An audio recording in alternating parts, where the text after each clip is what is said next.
দোকানদার ভাই না? দোকানদার ভাই, আপনি কাক ফোন মারছেন? ওই যে বিশুদ্ধবার দিন যে তোমার ঘর থেকে ফিরিস নিয়ে এলাম, সেই বুড়ি আমি ফোন ধরছি। হ্যাঁ হ্যাঁ হ্যাঁ হ্যাঁ, চিনছি, কোন?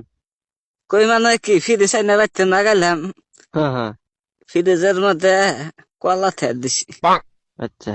কলা থিয়ে ঘুমাইছি রে, হানা ওইটা দিছি যে কলা কালা হয়ে গেছে গা, গুইলা গেছে গা, কেবা হয়েছে কা।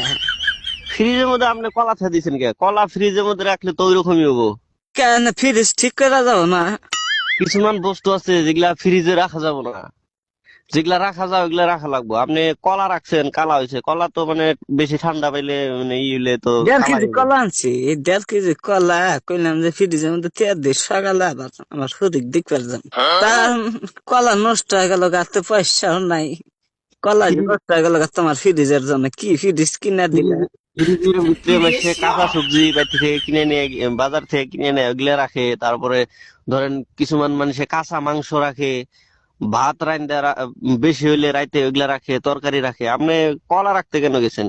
আপেল রাখলে কিছু হবো না, কলা রাখলে তো কালাই হবো। আবার এই যে যাওয়া যাইতে হম হম। বিস্কুট খেয়ে দিছি। আচ্ছা। এই বিস্কুট একবারে গইলা পাতলা পায়খানা নাগাল হয়ে গেছে গা, দেখছ?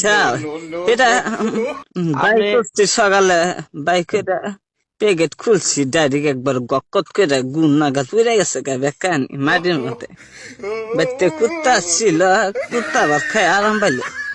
তাহলে ইয়া বা করলে কি ভাবো, ফ্রিজের আমাকে নষ্ট করতেছে গো পয়সা গুলা। আপনি আজব আজব কাম করেন কে? আপনি